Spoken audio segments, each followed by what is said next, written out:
வணக்கம், என்னுடைய பேர் பிரபாகர், வரலட்சுமி நகர்லேருந்து வர்றேன். இஸ்லாம் மூட பழக்க வழக்கங்களை ஆதரிக்கிறதா எதிர்க்கிறதா? மூட பழக்க வழக்கங்கள்னால் அந்த முகம் பண்டிகை எப்போ இந்த மேலே அடிச்சுட்டு ரத்தம் வர வைக்கிறது, அந்த மாதிரியான பழக்க வழக்கங்களை இஸ்லாம் மதம் ஆதரிக்கிறதா இல்லை அது அவங்களுடைய மத சட்டத்திட்டங்களை எதிர்க்கிறதாங்க என்னுடைய கேள்வி. சகோதரர் ஒரு நல்ல கேள்வி கேட்டிருக்கிறாங்க. இஸ்லாமியர்களிடத்தில் இருக்கக்கூடிய ஒரு நடைமுறையை வச்சு கேள்வி கேட்டிருக்கிறாங்க. இஸ்லாமிய மக்களிடத்துல இந்த மூட பழக்கம் என்பது இருக்கிறதா? மூட நம்பிக்கைகள். ஏன்னா மூட நம்பிக்கைகள் என்பது இருப்பதை போல முஸ்லீம்கள் சிலர் நடக்கிறாங்களே. ஏன்னா இந்த முஹர்ரம் பண்டிகைன்னு சில இடங்கள்ல நடத்துகிற பொழுது இந்த நெருப்புல நடக்கிறாங்க, மேலே என்ன பண்ணிக்கிறாங்க, இந்த சாட்டியை வைத்து தங்களை தாங்களே அடிச்சுக்கிறாங்க. இது மாதிரியான மூட பழக்கங்கள்லாம் இருக்குத. இதை இஸ்லாம் ஆதரிக்குதா எதிர்க்குதா அப்படின்னு கேட்குறாங்க. இஸ்லாம் மூட நம்பிக்கைகளுக்கு எதிரான மார்க்கம் தான். அதை இதை நாம் பல ஆண்டுகளாக சொல்லி வருகிறோம். குர்ஆன் அதை சொல்லுகிறது, மூட நம்பிக்கைகளை எதிர்க்கிறது. எந்த அளவுக்கு இஸ்லாம் எதிர்க்குது அப்படின்னா, நபிகளார் வாழ்ந்த பொழுது ஒரு பயணத்திலிருந்து அவங்க திரும்புகிறாங்க. அப்படி திரும்புகிற பொழுது நபி தோழர்கள், அந்த நபி தோழர்கள்லாம் என்ன பண்ணுறாங்கன்னா, நபியிடத்தில் ஒரு கோரிக்கை வைக்கிறாங்க. என்ன கோரிக்கை?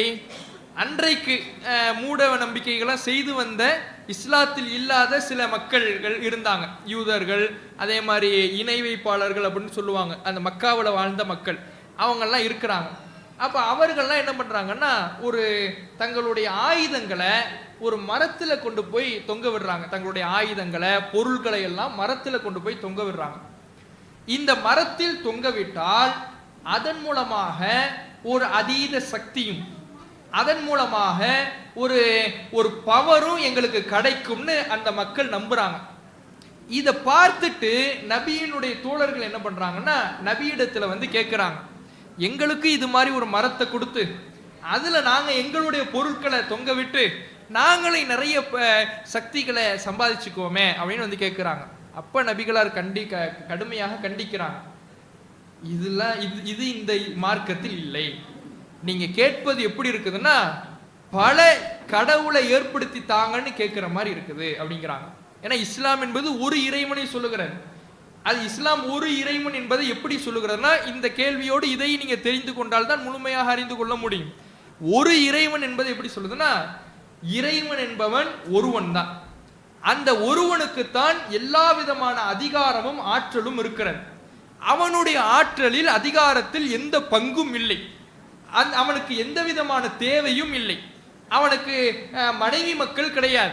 குழந்தை இருக்கிறாங்க, மனைவி இருக்கிறாங்க, பெற்றோர் இருக்கிறாங்கன்னா அவர்களும் சமபங்கான கடவுள்களாக வருவாங்க. அப்ப பல கடவுள் இருந்தால் உலகம் சீராக இயங்காது. அதனால் ஒரு இறைவன் தான் இருக்கிறான், அவனுக்குத்தான் எல்லா விதமான அதிகாரமும். ஒரு மனிதனுக்கு நன்மையை நாடுவதும், ஒரு மனிதனுக்கு நன்மையை எடுப்பதும், எல்லா விதமான அதிகாரமும் அவனுக்குத்தான் இருக்குது. இதுதான் இஸ்லாம் சொல்லுது. இப்படி இருக்கும் பொழுது நபியினுடைய தோழர்கள் ஒரு மரத்தின் மூலமாக சக்தி வரும்னு நம்புறாங்கன்னா, இந்த மரத்தையே அவங்க இறைவன் மாதிரி நம்ப ஆரம்பிக்கிறாங்க. இப்படி இஸ்லாத்தில் இல்லைன்னு அங்கேயே கண்டிக்கிறாங்க. அப்ப இந்த இஸ்லாத்துல இந்த மூட நம்பிக்கைகள், தவறான நம்பிக்கைகள் இஸ்லாத்துல எந்த இடத்திலையுமே இல்லை. இஸ்லாம் ஒரு பகுத்தறிவை போதிக்கின்ற மார்க்கம். பல்வேறு இடங்கள்ல குர்ஆன் எங்களுக்கு சொல்லக்கூடிய போதனை என்னன்னா, நீங்கள் சிந்திக்க மாட்டீர்களா, சிந்தித்து செயல்பட மாட்டீர்களா, யோசிங்க, படிங்க, நீங்கள் சிந்தித்து செயல்படுங்கள். மூட நம்பிக்கைகள் என்பது இஸ்லாத்துல இல்லை. நபிகளார் அந்த மூட நம்பிக்கைகளை ஒழிப்பதற்காகத்தான் மக்களுக்கு மத்தியில இறை தூதராகவே போதிக்கப்படுறாங்க. இன்றைக்கு மக்களிடத்தில் இருக்கிற மூட நம்பிக்கைகளை விட அன்றைக்கு அவர்கள் அனுப்பப்பட்ட காலத்தை யோசிச்சு பாருங்க. 1400 ஆண்டுகள் முன்னாள்னா, இந்த 21வது நூற்றாண்டுல இன்றைக்கே இவ்வளவு மூட நம்பிக்கைகள் மக்களிடத்தில் இருக்குன்னா, 1400 ஆண்டுகளுக்கு முன்னால எவ்வளவு மூட நம்பிக்கைகள் இருக்கும். அந்த 1400 ஆண்டுகளுக்கு முன்னால பல்வேறு மூட நம்பிக்கைகள் மக்களிடத்தில் இருக்கு.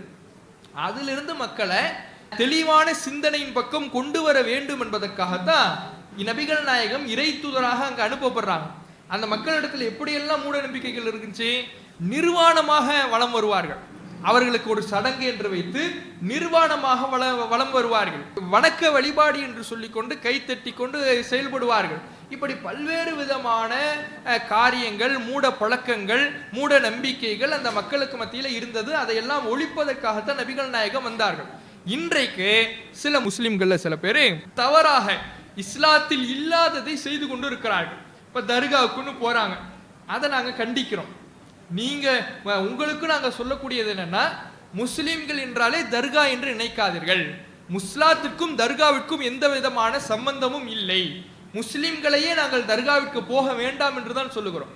ஏன்னா தர்கா என்பது இறைவனுடைய அதிகாரத்தை ஒரு மகான் என்று ஒருவர் இறந்தவருக்கு கொடுக்கக்கூடிய ஒரு இடமாக இருக்குது. அல்லாஹுக்கு தான் எல்லா அதிகாரமும், இறைவனுக்கு தான் எல்லா அதிகாரமும் என்று இஸ்லாம் சொல்லுகிறது. இவங்க என்ன பண்றாங்கன்னா, தர்காவுக்குன்னு போய் இல்ல இந்த மகானும் அதிகாரம் பெற்றிருக்கிறார், இவரிடத்திலையும் நாம பிரார்த்திக்கலாம், துவா செய்யலாம் என்று சொல்றாங்க. இதுவெல்லாம் இஸ்லாத்துல இல்ல. இறைவன் என்ன சொல்றான், உங்களுக்கு எந்த துன்பமாக இருந்தாலும் சரி, எந்த கஷ்டமா இருந்தாலும் சரி, எந்த தேவையாக இருந்தாலும் சரி, எதுவாக இருந்தாலும் என்னிடத்தில் நேரடியாக கேளுங்கள். இதுதான் இஸ்லாம் சொல்லக்கூடியது. இறைவன் என்னிடத்தில் கேளுங்கள் என்று சொன்ன பிறகு நான் அவரிடத்தில் கேட்கிறேன், இறந்தவரிடத்தில் கேட்கிறேன், மரத்திடத்தில் போய் கேட்கிறேன் என்று கேட்காதீர்கள். அதுவெல்லாம் மூட நம்பிக்கைகள்.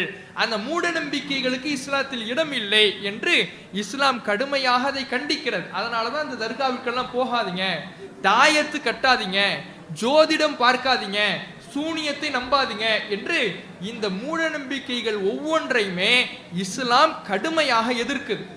ஜோதிட காரணத்துல போவாதீங்கிறது இஸ்லாம். ஏன்? இன்றைக்கு ஜோதிடம் பார்க்கக்கூடிய பழக்கம் பல மக்களிடத்துல இருக்குது.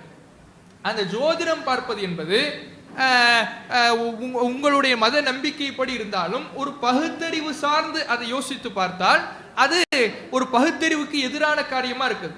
பல செய்திகள்ல ஒண்ணு இல்ல, கூகுள்ல ஜோதிடர் இறப்பு அப்படின்னு போடுங்க, அவ்வளவு செய்திகள் வரும். என்ன செய்தி வரும்? ஒரு ஜோதிடர் மரத்து அடியில் உட்கார்ந்து இருக்கிறார், அந்த மரத்தினுடைய கிளை முறிஞ்சு விழுந்து இறந்துடுறார். அடுத்தவர்களுடைய எதிர்காலத்தை கணிக்கின்ற ஆற்றல் அவருக்கு இருக்குன்னா அவர் என்ன பண்ணிருக்கணும்? அந்த மரம் முறிந்து விழுவது அவருக்கு தெரிந்திருக்கணும். தன்னுடைய மரணத்தை அவரால் காக்க முடியல, தன்னுடைய செல்வத்தை அவரால் பெருக்கிக் கொள்ள முடியல, தனக்கு எது நன்மை என்பதை அவரால் தேடிக்கொள்ள முடியவில்லை. அப்படி உள்ளவரிடத்துல நம்முடைய எதிர்காலத்தை கணித்து கூறுங்கள் என்று சொல்வது அது பகுத்தறிவுக்கு எதிரானது. அதனால இஸ்லாம் ஜோதிடம் இல்லை என்கிறது, சூனியம் இல்லைங்குது. சூனியம்னா என்ன? எந்த விதமான ஆற்றலும் இல்லாம, புற சாதனமும் இல்லாம ஒரு மனிதன் இன்னொரு மனிதனை வீழ்த்த முடியும் அப்படின்னு நம்புறாங்க. அப்படி நம்புறாங்களா இல்லையா? செய்வினை வைக்கிறது, சூனியம் வைக்கிறதுங்கிறாங்க. சூனியம் வைக்கிறது என்ன? ஒரு மனுஷன் தான் அவன். சூனியக்காரன் யாரு? மனிதன் தான். அந்த மனிதன் இடத்துல போய் இவனுக்கு இவன் கை கால் விளங்காம போகணும் ஒருத்தர் போய் அணுகிறார். இவர் போய் அணுகின உடனே அந்த சூனியக்காரன் என்ன பண்றான்? போய் அடிக்கிறானா? சூனியக்காரன் போய் கை கால் விளங்காம போனோம்னா யாருக்கு பாதிப்பு ஏற்படுத்த சொன்னோமோ அந்த மனிதனை டைரக்டா போய் அடிக்கிறானா? அடிச்சா யாரு செய்யலாம்? நானும் செய்யலாம், நீங்களும் செய்யலாம். அந்த சூனியக்காரன் போய் அடிக்கிறானா? இல்ல. என்ன செய்யறான்? நான் மந்திரத்தின் மூலமாவே செய்வேங்கிறான். வார்த்தையின் மூலமாக, மந்திரத்தின் மூலமாக ஒரு மனிதனை வீழ்த்தக்கூடிய ஆற்றல் எந்த மனிதனுக்கும் கிடையாது. அது யாருக்கும் கிடையாது. எவ்வளவு பெரிய அறிவாளியாக இருந்தாலும் கிடையாது, எவ்வளவு பெரிய மகானா இருந்தாலும் கிடையாது. இறை தூதர் நபிகளா இருக்கே அது கிடையாது அப்படின்னு இஸ்லாம் எங்களுக்கு சொல்லுது. நபிகள் நாயகத்துக்கு ஒரு மனிதனை வார்த்தையால் வீழ்த்துகிற, மந்திரத்தால் வீழ்த்துகிற ஆற்றல் இல்லைங்குது. அப்ப சூனியத்தை இஸ்லாம் எப்படி நம்ப சொல்லும்? சூனியத்தை நம்ப கூடாது, ஜோதிடத்தை நம்ப கூடாது, நல்ல நாள் கெட்ட நாள் பார்க்க கூடாது, எல்லாம் இறைவனுடைய நாட்டப்படி நடக்கிறது என்பதை நீங்கள் நம்பிக்கை வையுங்கள் என்று இந்த மூட நம்பிக்கைகள் அனைத்துக்கும் இஸ்லாம் பதில் சொல்லி அதை கடுமையாக எதிர்க்கிறது. முஸ்லிம்கள்ல சில பேர் என்ன பண்றாங்கன்னா, இதை தெரியாமல் தர்கா என்று, தாயத்து என்று, நல்ல நாள் கெட்ட நாள் என்று பார்த்து கொண்டிருக்கிறார்கள். அதற்கு எதிராக நாங்கள் கடந்த 30 ஆண்டு காலமாக பிரச்சாரம் செய்து கொண்டிருக்கிறோம். நாங்கள் அதெல்லாம் ஒரு காலத்துல பார்த்தவர்கள் தான். பார்த்துவிட்டு இதுவெல்லாம் இஸ்லாத்தில் இல்லை என்று தெரிந்துதான் இதுவெல்லாம் இஸ்லாத்துக்கு சம்பந்தம் இல்லாதது, குரானில் இல்லாதது, நபிகளாரிடத்தில் இல்லாதது. ஏன்னா இஸ்லாம்னால நீங்க எப்படி விளங்கி வச்சிருக்கீங்க? குரானில் உள்ளதுதான் இஸ்லாம், நபிகளார் தான் இஸ்லாத்தை சொன்னாங்க அப்படின்னு தான் விளங்கி வச்சிருக்கீங்க. அதான் உண்மை. நபிகளார் தான் இஸ்லாத்தை சொன்னாங்கன்னா அந்த நபிகளார்கிட்ட இந்த ஜோதிடம் பார்க்கறது, சூனியம் பார்க்கறது, இந்த மூட நம்பிக்கைகள்லாம் இருந்துச்சா? இல்லவே இல்லை. அப்ப நபிகளாரிடத்தில் இல்லாதது இஸ்லாத்தில் இல்லாதது, இஸ்லாமிய மக்களும் அதை செய்யக்கூடாதுன்னு தான் நம்ம என்ன பண்ணிட்டு இருக்கிறோம், சொல்லிக்கிட்டு இருக்கிறோம். இஸ்லாம் மூட நம்பிக்கைகளை கடுமையாக எதிர்க்கிறது. இஸ்லாம் மற்றும் சமுதாய செய்திகளை அறிந்து கொள்ள தமிழ்நாடு தௌஹீத் ஜமாஅத் யூடியூப் பக்கத்தை உடனடியாக சப்ஸ்கிரைப் செய்து கொள்ளுங்கள். மேலும் பெல் பட்டனையும் கிளிக் செய்து கொள்ளுங்கள்.